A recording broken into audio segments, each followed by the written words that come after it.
எனக்கு முன்பாக வேண்டிய காவல்காரனாச்சு கேட்கிறேன் மகாராஜா. அதுல பாரு, அதுல பாரு, எதுல பாரு, எதுல பாரு.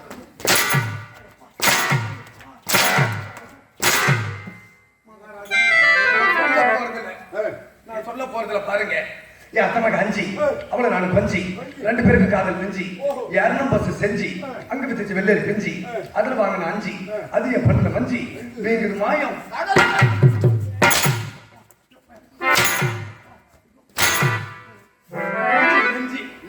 வீட்டுல போட்ட படம் வார அது மேல கொஞ்சம் போற, அந்த வாரையில பெரிய போற, அதுல ஒரு தேரை அதை பிடிக்க வருதுமா பெரிய சாரை. என் பொட்டாட்டி பேரு தாரே, அவ தட்டுல போட்டா கூத்து சோற, ஊத்துனா மோர, தொட்டிக்கு வச்சா கீரை, திரும்பி பாக்குற என் கொல்லியில் நடு வச்ச பாரு, சுத்தி முடிச்சிருமா போற, பூட்டு நான் ஏற புடிச்சிருமா என் மாற. என்ன சொல்ல போற மேல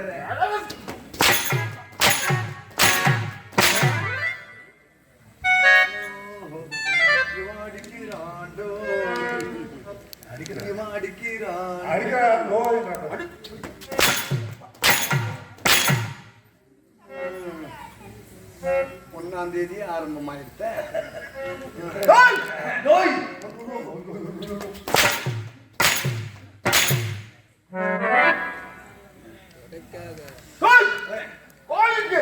இங்கே சூத்து இங்கே நலம் தானே நலம் தானே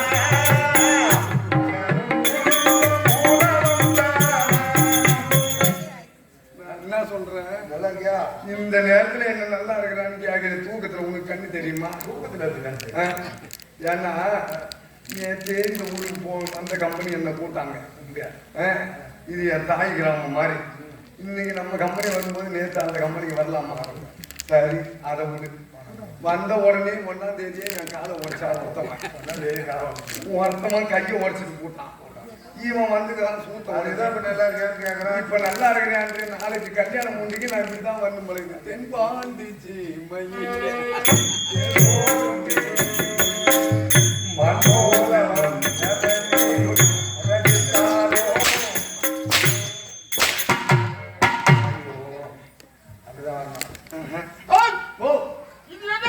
இதுதான் நாடக மேடை.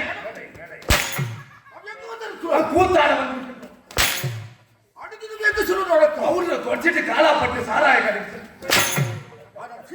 சீருவதிலே சிங்கக்குட்டி, ஓய்வதிலே புலிக்குட்டி, ஓடுவதிலே மான்குட்டி, பாலை பால் குடிப்பதிலே கன்றுக்குட்டி, அப்படியே பிய்யை தின்னுவதிலே பன்னிக்குட்டி.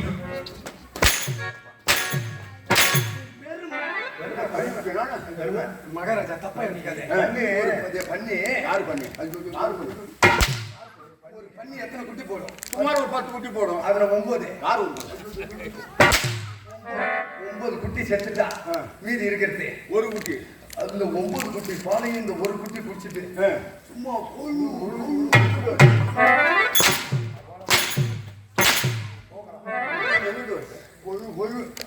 அத சொல்றேன். பெருமையை தூக்குறேன். எங்க தூக்குறேன்? அது ஓட்டாவை கேட்டாதான் தெரியும்.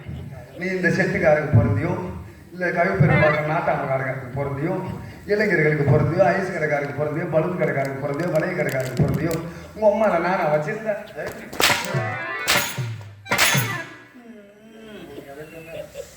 எதை சொன்னாலும் அடிக்கிறான். நான் யாருக்கு பிறந்தேன்னு என்ன கேட்கிறேன்? நான் அடிக்கிறான் அடிக்கிறான் அடிக்கிறான் அடிக்கிறான் அடிக்கிறார். இது எந்த நாடு தெரியுமா? இதுதான் தமிழ்நாடு. தமிழ்நாடு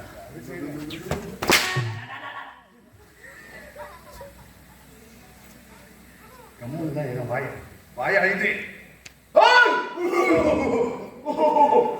செருப்பால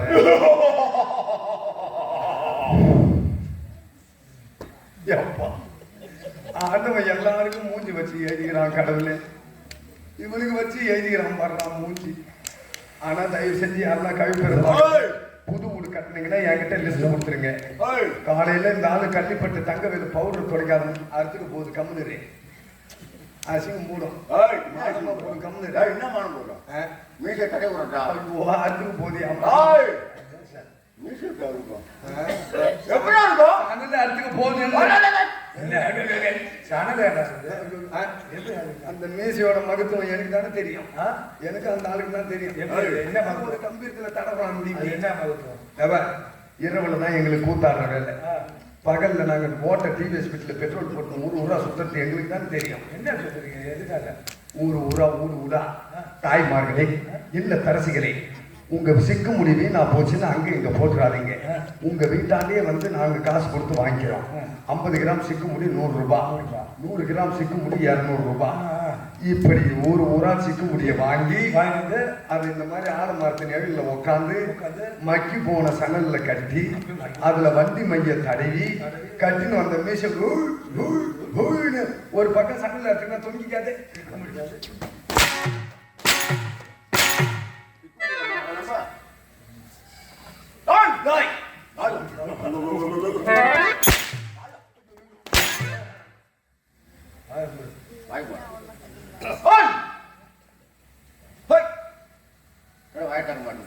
அப்புறம் என்ன வாய மூணு மயில் ஏற்பான் வாய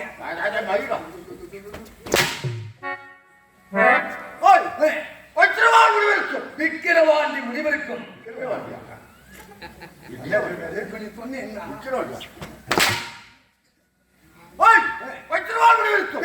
முடிவெடுக்கும். முண்டியம் பாக்கியத்து அம்மையா இருக்கும்.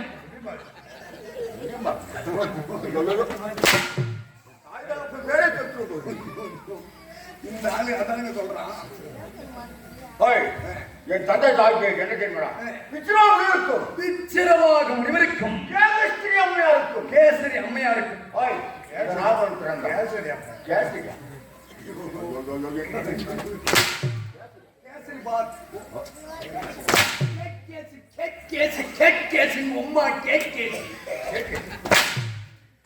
விக்கிரவாத முனிவருக்கும் கேசி அம்மையாருக்கும் பிறந்த யாரு? இந்த ராவணன். ராவணன். ஓர் இரவு என்றால் 4 ஜாமம். ஒரு நாளைக்கு 8 ஜாமம். ஆமாண்டா. பகல் 4 கழிந்து விட்டால் இரவிலே 4 ஜாமம். இப்படி 4 ஜாமத்தில் என் தாய் 4 பிள்ளைகளை பெற்றெடுத்தார். ஒரே இரவுல. முதல் ஜாமத்தில் பிறந்தவன் ஜாமத்திலே இந்த ராவணன் பிறந்தான். ராவணன். இரண்டாவது ஜாமம் மக்கள் நன்றாக உறங்கக்கூடிய சாமம். அந்த இரண்டாவது ஜாமத்திலே தட்டி கும்பகர்ணன் பிறந்தான். கும்பகர்ணன் பிறந்தார். மூன்றாவது ஜாமம் ஆன்மீகம் நிறைந்த ஜாமம். அதாவது தெய்வ வழிபாடு செய்யக்கூடிய வேலை. இந்த மூன்றாவது ஜாமத்திலே என் தம்பி விபீஷணன் பிறந்தார். அழகு வாய்ந்த தம்பி விபீஷணர் பிறந்தார். நான்காவது ஜாமம் மக்கள் அலறித்து வேலைக்கு அங்கங்க அலறடிச்சு ஓடுன அழைப்பாயிர நேரம். ஆமாண்டா. இந்த 4வது ஜாமத்தில் என் தங்கை சூர்பனங்கை பிறந்தார். சூர்பனங்கை. இப்படி ஓர் இரவே 4 பிள்ளைகள் பிறந்தோம். என் தாய் அழைத்தாள். ராவணா, உலகிலே நீ வரம் பெற வேண்டும். ஏனென்றால் அசுர கூட்டங்கள் அழிந்து கொண்டே வருகிறது. ஆகையால் நீ வரத்தை பெற வேண்டும் அப்படின்னு தெரிவித்தார். இந்த ராவணன் எங்கே புறப்பட்டான் தெரியுமா? முதலே எங்கே சென்றேன்? அந்த 4 தேவன். சத்திய உலகம் பிரம்மதேவன் நோக்கி கடும் தவம் செய்து ஆனால் கடும் தவம் செய்தவரே 4 தோன்றவில்லை. எதிர்த்தவர்களை அறுத்தன் சிரசை அறுத்து அக்னியிலே இதுபோல் 10 தடவை அறுத்து அறுத்து அறுத்து 10 முறை சிரசை எரிந்து அக்னியிலே நான்முகன் தோன்றினான். ராவணா, உன் பக்தியை மெச்சினேன். உனக்கு யாது வர வேண்டும்? யாது வர வேண்டும் அப்படின்னு கேட்டான். அவனுக்கு என்ன வரம் கேட்டேன் தெரியுமா? சுவாமி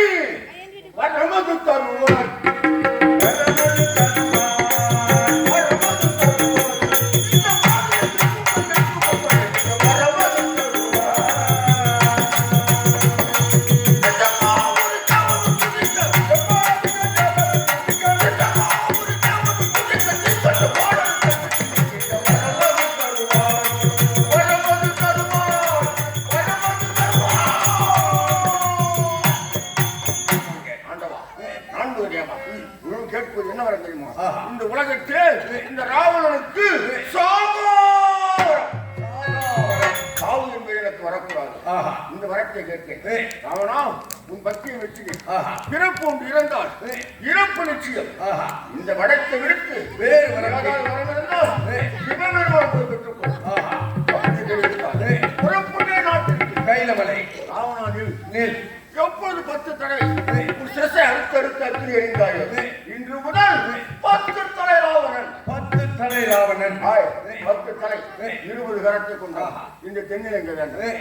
சுவாமி, 10 தலை உடலில் இருந்தால் பாவர மக்கள் அகப்பாக ராவணா எதிரில போர் செய்யும் பொழுது மட்டும் இந்த 10 தலை. எப்பொழுதும் இந்த 10 சிரம் தெரியாது. எதிரியுடன் போர் புரியும் போது இந்த 10 சிரம் தோன்றும். அப்படி தெரிவித்தார்.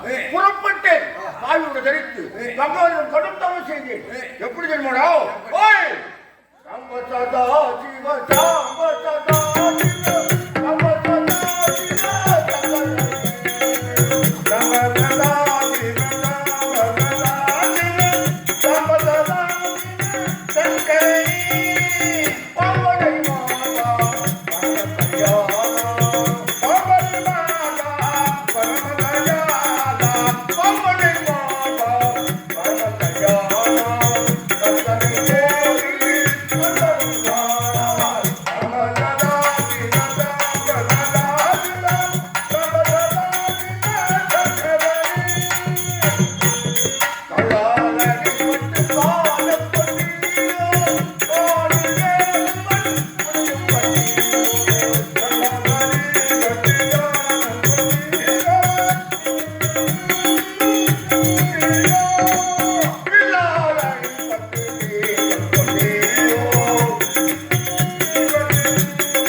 என்ன செய்ய தெரியுமா?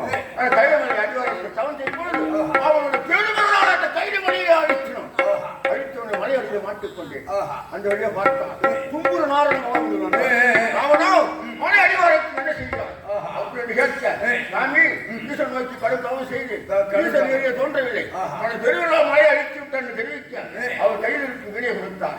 வீணையை கொடுத்து சங்கனுக்கு நிகழ்ந்த சங்கராபுர ராமசத்தை வாசித்து சங்கராபுராகத்தை வாசித்த உடனே அந்த கைலமலையே உரிய உடனே ஈசன் நேரிலே தோன்றினான். அவனோ உன் பக்தியை வெற்றினே உனக்கு யாரு வர வேண்டும் தருகிறேன் என்றான். ஈசன் எப்படிப்பட்ட வரைத்தமாக தெரியுமோ எப்படி மண்டபோ இத்தவர்களுக்கு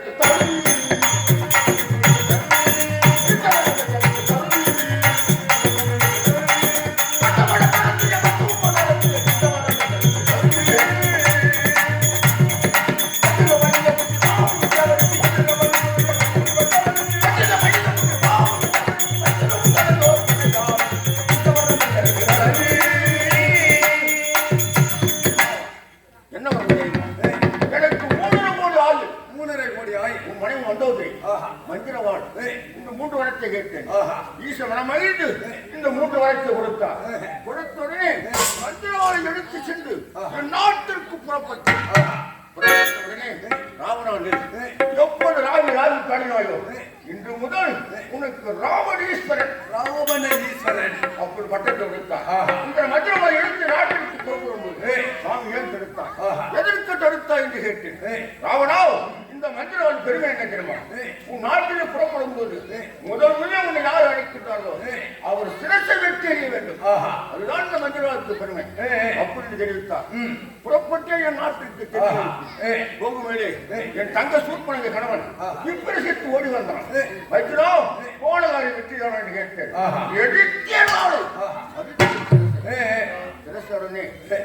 ஓடி வந்தார் சூர்பனகை. அண்ணா என் தாயை அறுத்து விட்டாயே என் கடனை கொண்டு விட்டாயே என்று அழுதாள். கங்கா நீ கவலைப்படாதே உனக்காக 5 நதியில் ஓடுகின்ற பஞ்சவடி அமைத்து சர்வ சுத்தமாக சுற்றிக்கலாம். நினைத்த நேரத்தில் நினைத்த உருவம் எடுக்கலாம் அப்படி தெரிவித்து என் தங்க பஞ்சவடி இருக்கின்றான். இந்த ராவணன் அப்படிப்பட்ட வரைக்கும் இருந்தாலும் ஒரு அனுகூலம் கேட்கிறது.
முகத்தை பார்த்தவுடனே தெரிகிறது.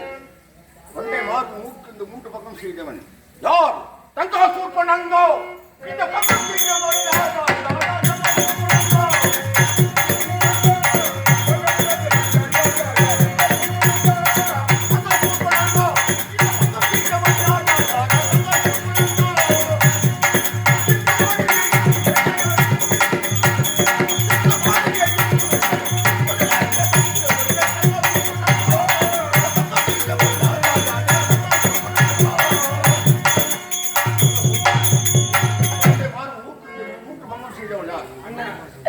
எனக்காக கொடுத்தாயே பஞ்சவடி சீதமாக கொடுத்தாயே அங்கு நான் இருக்கும் பொழுது யார் தெரியுமண்ணா அந்த தம்பி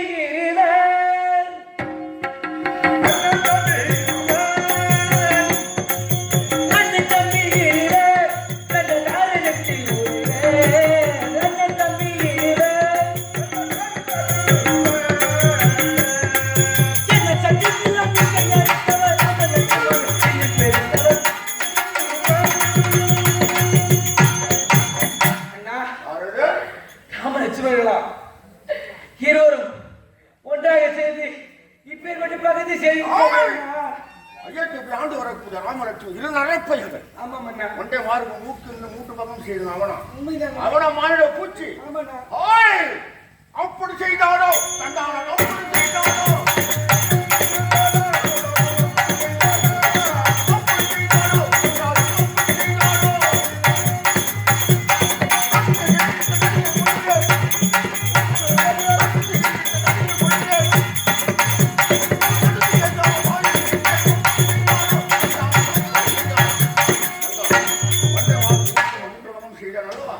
நமது வீரர்கள் இருந்தார்கள் அல்லவா? அவங்க என்னானார்கள்? யார் கேட்கிட்டா? அந்த புஸ்தக வீரர்கள் இல்லையோ அது துன்பம் வந்து தாயோ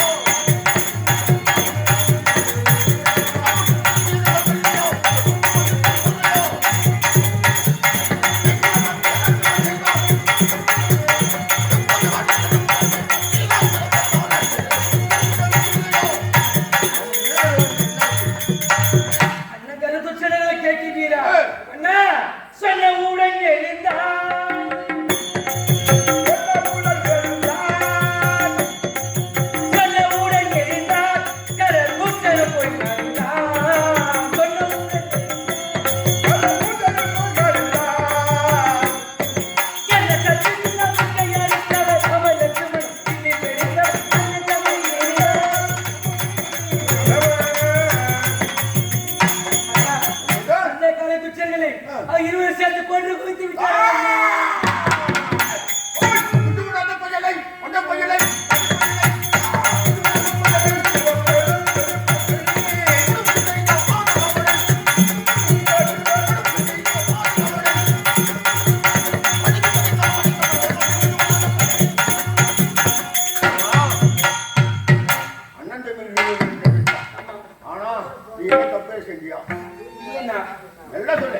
என்னால் அவர்களுக்கு எந்த எழுதும் ஆகவில்லை. உண்மைதான். அப்படி என்றால் அவளை கொண்டு வந்து வருகிறேன்.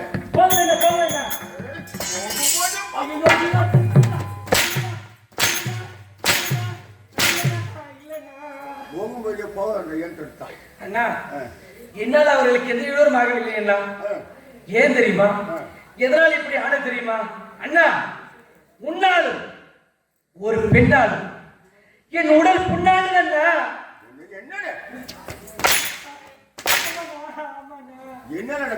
உன்னால் ஒரு பெண்ணாலும் என் உடல் புண்ணானது என்று தெரிவித்தேனே. எதனால் தெரியுமா? அந்த ராம லட்சுமணன் இருவர் இருக்கின்றார் தெரிவித்தேனே. மூத்தவராக விலகக்கூடிய அந்த ராமவினா இருக்கின்றாரே, அவருக்கு மனைவி ஒருவர் இருக்கின்றார். ஆமா மன்னா. அந்த மனைவி எப்பேற்பட்ட தெரியுமா? அவர் பெயர் என்ன தெரியுமா? அவர் பெயர் தான் சீதா. சீதா ராமனுடைய மனைவியா? ஆமா. என்ன தெரிவித்து தெரியுமா?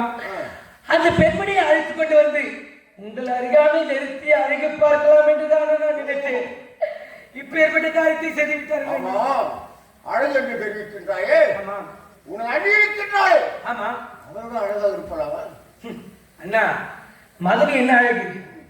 மதுரையோட தலையழகு சரிதான். அந்த சீதையினுடைய காதல் சரிதான். என் மனைவி தெரிவிக்கின்றாய். ஆமா அண்ணா. அப்படிப்பட்ட ஒரு சீதை இப்பேற்பட்டது தெரியுமா? எப்பேற்பட்டது தெரியுமா அண்ணா? காண வேண்டும் லட்சம் கண்கள்,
குவள விழிகளும் வாடும்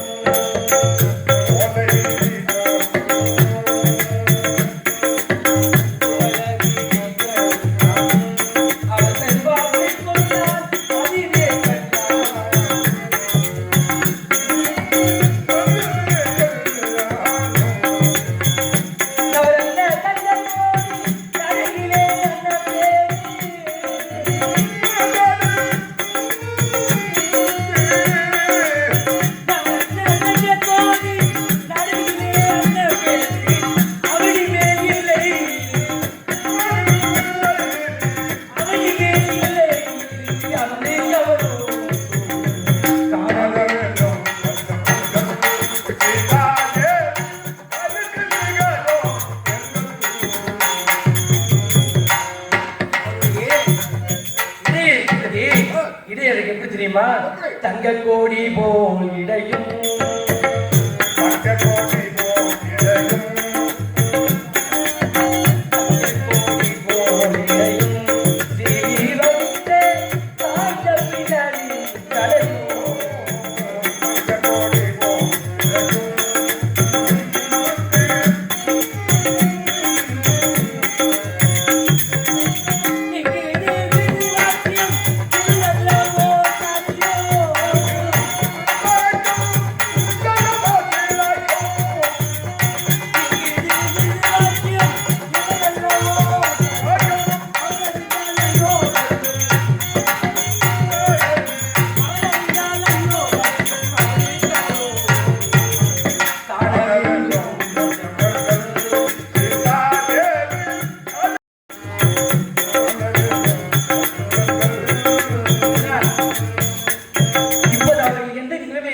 தெரியுமா? எத்தனை இருக்கிறா தெரியுமா? எப்படி தெரியுமா? தவமுனி ஓ தன் பெண்டே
பார்த்தா கேட்டுமா என்னிடம் மாயாஜாலம் வஞ்சரஜாலம் சஞ்சரஜாலம் முடிவிட்டு கூடுவாயில் அனைத்து வித்திரம் தெரியும். அப்படியா? ஆனா அந்த நிலக்கண்ணை கொண்டு வா. அப்படியா? தெரிவிக்கிறார் பார்க்கிறேன்.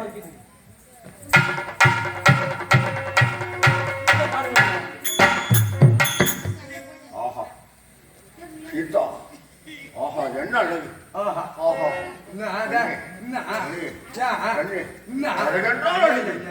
என் மனைவி காட்டில் பேரழகு. உங்களை பார்க்கும் பொழுது எனக்கு எப்படி இருக்கு தெரியுமா? தங்கோ மந்தபாபுதே வீசிட இன்பம்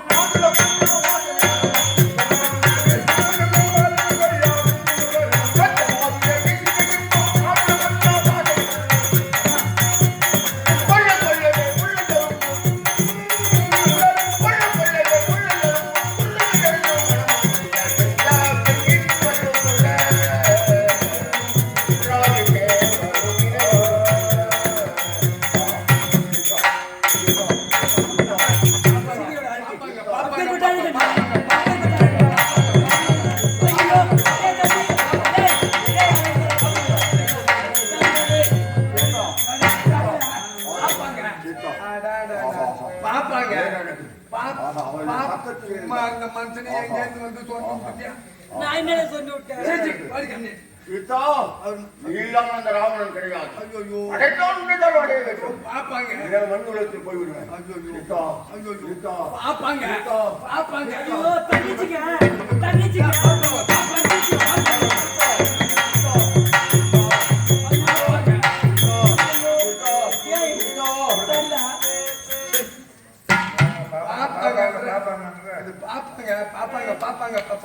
பாப்பாங்க.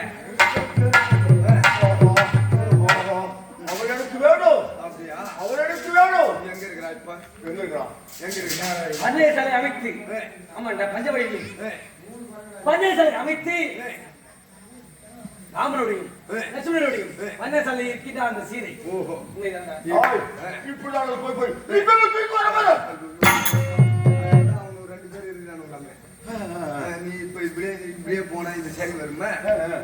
அவங்க எப்படி இருக்கிறானுங்க தவ கோலத்துல. ஆமாண்டா. இதுக்கு ஒரு வேலை இருக்கு. எப்படி? எப்படி என்றால் என் மாமனிற்கு நான் மாரிசன். மாரிசன். மான் என்றால் பெண்களுக்கு பிடிக்கும் அல்லவா? ஆமா. அவன் ரெண்டு பேரும் கூட இருக்கிறாங்க. என் மாரிசன் மாமாவை அனுப்பி மானாவை உருவம் கொண்டு ஒரு பொன்னிற மானாக அங்கு சென்று விளையாடினார். அவர் வாழ்ந்து கேள்விக்கு கேட்பார். அப்போது அவர்கள் பிரிந்து விடுவார்கள். மாரிசமா ஓடிக்கொண்டே இருப்பார் காட்டிலே. ரெண்டு பேரும் பிரிந்து விடுவார். அந்த நேரம் பார்த்து அவளை தூக்கி வந்துடா சீத்தோ சீத்தோ. ஆமா கூப்பிடு மாமா மாரிசம் மாமா. இப்போது என்ன வேலை தெரியுமா? உனக்கு ஒரு வேலை இந்த ராமர் எடுக்கிறான். இப்போது நீ செல்ல வேண்டும். சென்று அந்த ராமலட்சுமி இரு நல்ல பையர்கள் இருக்கின்றார்கள். அவர் பக்கத்திலே சீதா ஒன்று இருக்கிறார். சீதா சீதா அவள் நான் அணிய வேண்டும். நீ ஒரு மாரிசம் ஆணாக சென்று அவள் அருகே குஞ்சு புலாவ வேண்டும். அவள் நான் வேண்டும் என்று கேட்பாள். பொன்னிறமானாக சென்று சீதாதேவி கண்ணை படும்படி வாழ வேண்டும். உண்மை. ராமலட்சுமணனை பிரிக்க வேண்டும். பிரிக்க வேண்டும். நான் போக மாட்டேன். நீ போகவில்லை என்றால் இந்த வாரத்திலே அகிராகிருவாய். கொண்டு குவித்து விடுவேன் மடையா. ராவணா மானன வடிவம் கொண்டால் வடிவம் கொண்டால் மானன வடிவம் கொண்டால் மன்னா நான் அங்கு செல்லாவிட்டால் ராவணா என்னை கொல்வாய்.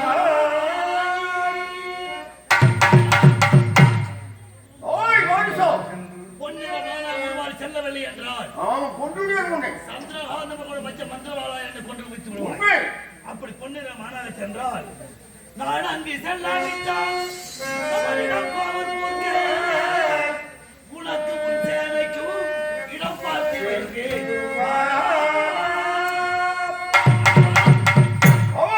உனது கரத்தால் நான் ஆண்டு நரகத்துக்கு செல்வதை விட அந்த ராமன் பானம் பட்டான் இறந்தேன். ஆனால் நான் மோட்சத்துக்கு செல்லுவேன். அதனால் உனக்கு இறந்தேன் என்கிறவானா. இப்போது மாரிசமானாக புறப்படு. நான் பார்த்துக் கொள்கிறேன். மாரிசமானாக புறப்படுகிறார். ராமலட்சுமி பிரித்து விடுவான். இதை தீக்கு வந்து விடுவான். புறப்படு புறப்படு. சாமி ஏங்க அவர் காணில் ஓடு கடுகடை பிடித்து விட்டாரா?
நம்மிடம் வருவதும் வெளியே போவதும் எவ்வளவு அழகா இருக்கு பாத்தீங்களா? மலையாளே மானம் ஜென்னி மயங்கிட வேண்டாம்.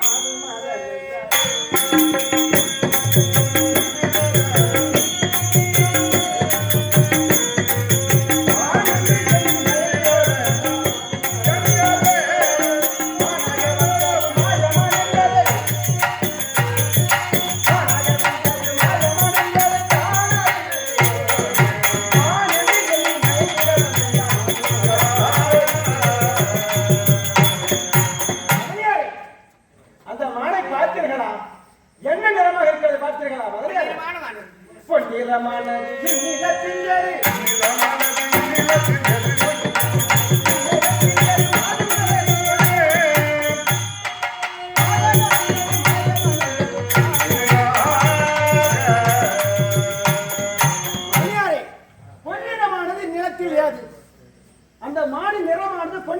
இருக்கிறது.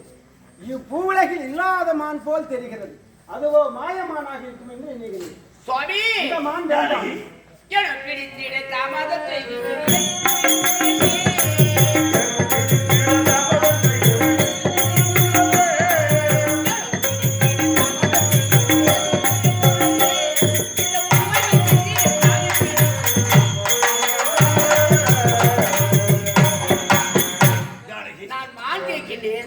இந்த காட்டல வந்த நான் முதலாக உங்களும் ஏதாவது நான் ஆசைப்பட்டு கேட்டிருக்கின்றேனா? கேட்டதும் இல்லை, நான் கொடுத்ததும் இல்லை. அதாவது இப்போதானே ஆசைப்பட்டு அந்த பொன்னிறமான மானது நம்மிடம் வருவதும் இடையே செல்வதும் நீங்கள் அதை பிடித்து கொடுத்தால் நீங்கள் இல்லாத நேரத்திலே நான் பன்னகத்தாலை வைத்துக் கொண்டு நான் விளையாடி கொண்டிருப்பேன் அல்லவா? ஏன் அந்த மானை பிடித்து கொடுத்தால் என்ன? மான் தர வேண்டும். ஏன் இவர் சொல்கின்றார் தாமதமாகவே நிற்கிறீர்களே? அண்ணா அது மாயமான். மாயமான் அண்ணா. பொன்னிறமான் இந்நிலத்தில் ஏது, அதனால் இது மாயமான். அது மாயமான். இந்த மாயமான் வேண்டாம் அண்ணா. அப்படி ஈராது தம்பி, அப்படி இராது தம்பி, அப்படி ஈராது தம்பி, அழகிரியான சீதை செப்பியவாறு போலே நான் குருதியை பிடித்து வாரு.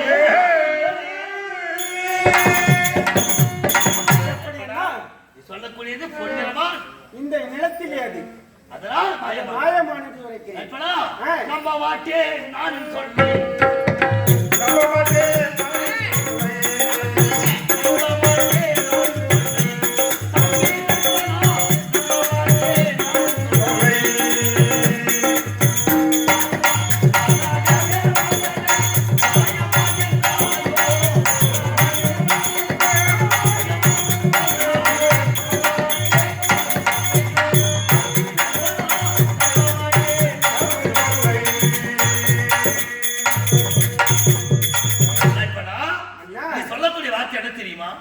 அன்று தாடக சம்காரம் முடிக்கும் நேரத்திலே தாடக சம்காரத்தை முடித்தோம். தாட்டக இயன்ற மைந்தர் சுபாக மாரிசன் ஓடி வந்தார்கள். அதில் சுபாக கொண்டு குவித்தோம். மாரிசன் கணக்கு தப்பி ஓடிவிட்டான். உண்மைதான். அந்த மாரிசன் தான் பொன்னிறமான வந்திருப்பானோ அப்படி என்று எண்ணுகிறேன் அண்ணா. சந்தேகம். சுவாமி அதனால் நீ நினைப்பது தவறு. நான் கேட்கின்றேன், உங்களுக்கு தம்பிமார்கள் எத்தனை பேர்? குகனோடு 4 தம்பிகள். அந்த 4 தம்பிகளும் இவரை தவிர்த்து 3 தம்பிகள். ஆமா, அந்த 3 தம்பிகளும் டேய் வரதா வரதா சத்ருகனா குகா ஓடி வாங்கடா, இந்த பாடிகளத்தில் விழுடா என்று தெரிவித்தா விழுவார்கள். ஆனால் இவர் அழைத்து கேட்டால் நான் ஏன் விழ வேண்டும் என்று கேட்பார். அதனாலே எனக்கு இந்த மானை பிடிப்பு கொடுப்பதாலே போராமை அதிகமாகிவிட்டது. அப்படி எண்ணக்கூடாது. அண்ணா, நீ எதற்காக வந்தாய்? புறக்காவல் காக்க வந்தேன். அண்ணனுக்கும் அண்ணியாருக்கும் எந்த இடையூறு ஏற்படக்கூடாது என்பதற்காக காவலுக்காக வந்தவன் தான் நீ. உண்மைதான் அண்ணா. வந்த வேலையை மட்டும்தான் பார்க்கணும். என் மனைவி என்னமான்னு கேட்பா. பிடித்து கொடுப்பதோ கொடுக்காம தவிர்ப்பதோ என்னுடைய விஷயம் இல்லையா? அப்படியா? மதனியாருக்கு புறங்காவல் சரியா காத்துக் கொண்டு வா. நான் சென்று அந்த மானை பின்தொடர்கின்றேன். சுவாமி, மானோடு வருகின்றேன். எங்கு சென்றாலும் மானோடு வர வேண்டும். நான் படகத்தால் இருக்கிறேன். வா வருமா அதிவேகமா.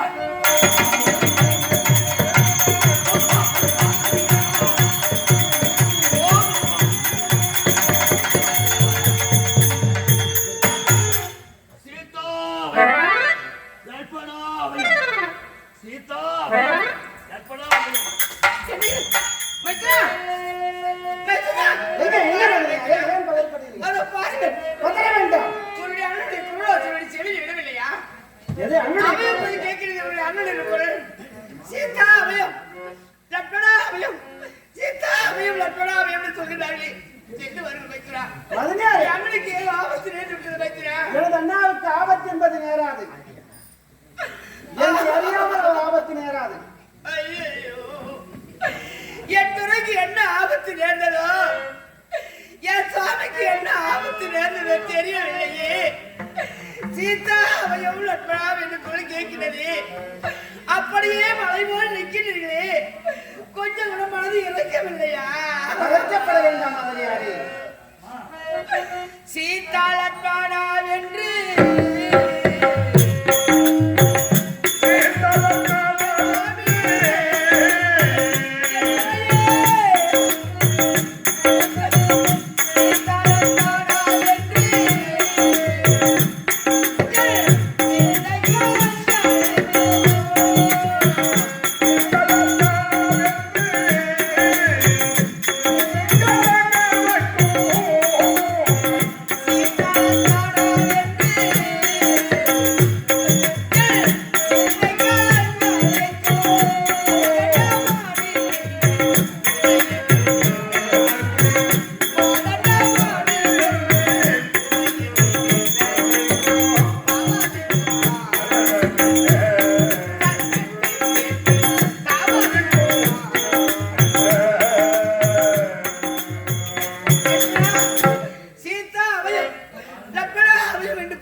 பதற்றப்பட வேண்டாம். எனது அண்ணா தேவ சொல்லி அவருக்கு யாதொரு தீங்கும் நேராது. அப்படி நேர்ந்தால் என்னை அறியாமல் அவர் தீங்கு நேராது. என் துறைக்கு ஏதோ ஆபத்து நேர்ந்துடுதுங்க. போய் என்ன மகனாரே, சொல்லதை கேளுங்கள், பதற்றப்பட வேண்டாம். எனக்கு நன்றாக புரிந்து விட்டது. நீங்கள் எப்படிப்பட்டவர், அவர் எப்படிப்பட்டவர் என்று இப்போதான் தெரிகிறது. இப்போதான் எனக்கு சிந்தனை அதிகமாக வருகிறது. மைத்துனா மாமனே மானழகு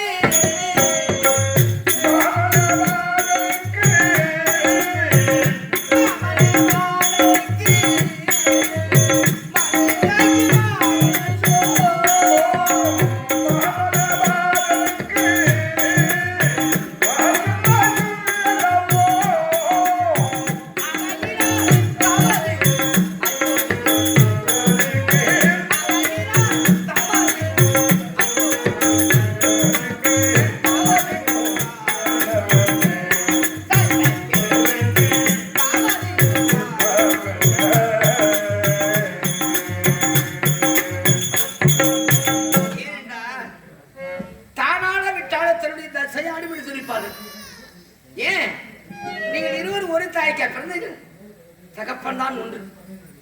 இருத்தாயாச்சே உன் தாய்வே, அவர் தாய்வே. அப்படி பிறந்ததானே அண்ணன் எங்கேயாவது போகட்டும், அப்படியே நாம் இப்போ எந்த கிரியாவது ஆகட்டும், நாம் சாதித்து விடலாம் அப்படின்னு நிற்கிறீர்களே. போய் வாருங்கள் மைத்துனா, போய் வாருங்கள். வேண்டாம் மைத்துனா, வேண்டாம் அண்ணி, என்னை பார்த்து தவறாக பேச வேண்டாம். நான் அவர் எனது அண்ணாவுக்கு யாதொரு குறையும் நேராது. எனக்கு நன்றாக இப்போதான் புரியுது மைத்துனா. நீங்கள் எதற்காக நிற்கின்றீர்கள், எதற்காக நிற்கின்றீர்கள் எனக்கு நன்றாக புரிந்து விட்டது. அந்த அண்ணன் இறந்தால் விடாது.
அவன் இருக்கட்டும், அந்த அண்ணன் இறந்து விட்டார். இந்த அண்ணன் நம்ம அழகாக இருக்கின்றாரே, நமக்கு சொந்தமாக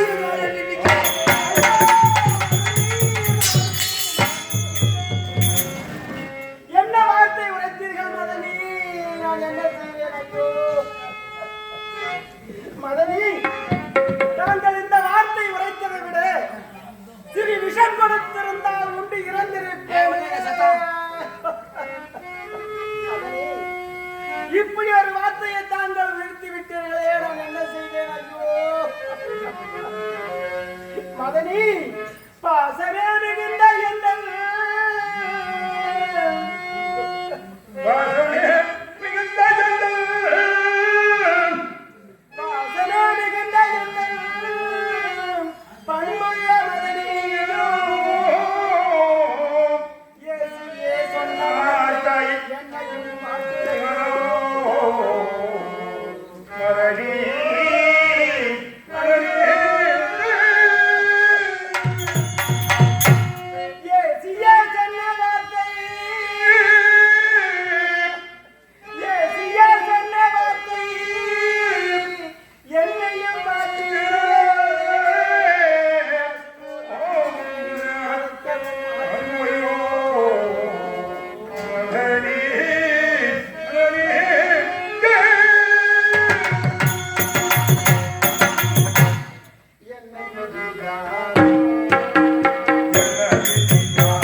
விடுமோ என்று எண்ணி தங்கள் பாதத்தை பார்த்தே நடந்தவன் நான். ஆனால் என்னை பார்த்து இப்படி ஒரு வார்த்தை உரைத்து விட்டீர்களே. ஆனால் நான் இந்த வார்த்தையை நீங்கள் உரைத்த பிறகு நான் இங்கு இருந்தேனானால் அந்த வார்த்தைக்கு ஆதாரமாகிவிடும். அதனால் இப்பொழுதே நான் செல்கிறேன். மதனியாரே, இதோ எனது அண்ணா வார்த்தை உரைத்தது போல் இந்த இடத்தை விட்டு நீ வரக்கூடாது என்று உரைத்தார். ஆனால் இருப்பினும் தாங்கள் சொன்ன வார்த்தையானது என் மனம் புண்ணாகிவிட்டது. அதனால் இப்பொழுது 3 கோடுகள் போடுகிறேன். இந்த கோட்டை தாண்டி எக்காரணத்தை கொண்டும் தாங்கள் வெளியே வரக்கூடாது. இதோ வாருங்கள். சத்திய கோடு, தர்ம கோடு, அதர்மம், இந்த 3 கோட்டை தாண்டி எந்த காரணத்தை கொண்டும் தாங்கள் வரக்கூடாது. நான் இதை அண்ணாவை தேடி செல்கிறேன், வருகிறேன்.